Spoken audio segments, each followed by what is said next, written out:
చేరుకుంది. ఈ మధ్యాహ్నం లండన్ బయలుదేరిన ఎయిర్ ఇండియా విమానం కొద్దిసేపటికే ఓ మెడికల్ కళాశాల హాస్టల్పై కూలింది. ప్రమాద సమయంలో విమానంలో గుజరాత్ మాజీ సీఎం విజయ్ రూపానీ సహా 242 మంది ప్రయాణికులు ఉన్నారు.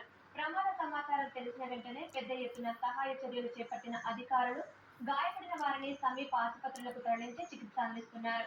విమాన ప్రయాణికుల్లో అత్యధిక శాతం మంది మరణించినట్లు అనుమానాలు వ్యక్తమవుతున్నాయి.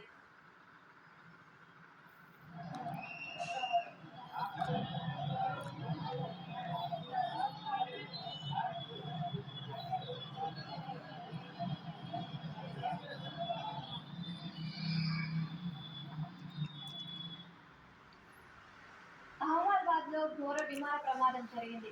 అహ్మదాబాద్ నుంచి మధ్యాహ్నం 1:39 లండన్ బయలుదేరిన ఎయిర్ ఇండియాకు చెందిన బోయింగ్ డ్రీమ్ లైనర్ 787 విమానం టేకాఫ్ అయిన కాసేపటికే కూలిపోయింది. మేఘనీ నగర్ లోని బీజ ప్రభుత్వ మెడికల్ కళాశాల హాస్టల్ భవనంపై కూలింది.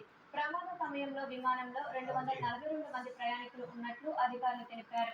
అందులో గుజరాత్ మాజీ ముఖ్యమంత్రి విజయ్ రూపానీ కూడా ఉన్నట్లు ప్రయాణికుల జాబితా ఆధారంగా తెలుస్తోంది. ప్రమాదానికి గురైన విమానంలో 169 మంది భారతీయులు, 53 మంది బ్రిటన్ పౌరులు, 7 పోర్చుగీస్ వాసులు, 1 కెనడియన్ ఉన్నట్లు ఎయిర్ ఇండియా ప్రకటించింది.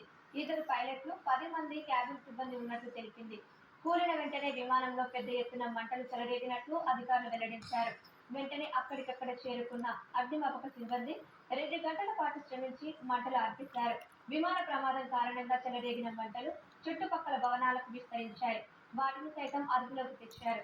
ఘటన జరిగిన ప్రాంతానికి పెద్ద ఎత్తున అంబులెన్స్లను తరలించారు. గాయపడిన వారిని సమీప ఆసుపత్రులకు తరలించారు. విమాన ప్రమాదం నేపథ్యంలో అహ్మదాబాద్ విమానాశ్రయం నుంచి కార్యకలాపాలను తాత్కాలికంగా నిలిపివేశారు.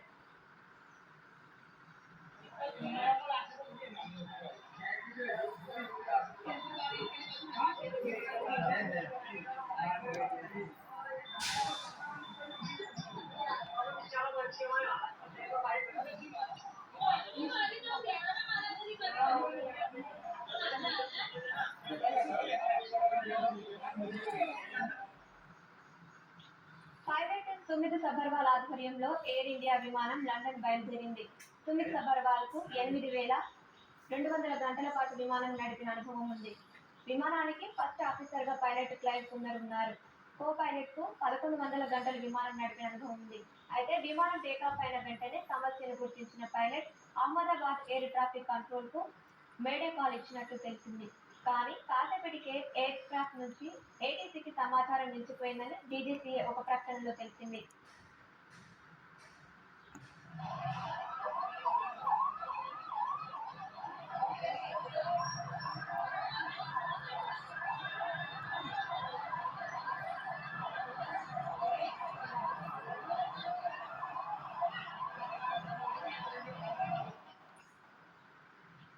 మేడే కాల్ అనేది డిస్ట్రెస్ కాల్. అత్యవసర ప్రమాద పరిస్థితిని ఎదుర్కొంటున్నామనే విషయాన్ని రేడియో కమ్యూనికేషన్ ద్వారా సమీపంలోని ఏటీసీకి తెలియజేయడం కోసం దీన్ని వాడతారు. ఆపదలో ఉన్నామని, తక్షణమే సాయం అవసరమని విజ్ఞప్తి చేయడం. ఎమర్జెన్సీ సమయాల్లో మేడే అనే పదాన్ని పైలట్లు 3 సార్లు చెబుతారని సమాచారం. ఇది ఫ్రెంచ్ పదం మైడర్ నుంచి వచ్చిందని, సాయం చేయండి అని దీని అర్థం. విమానాలు, నౌకల్లోనూ మేడే కాల్ను వాడతారు.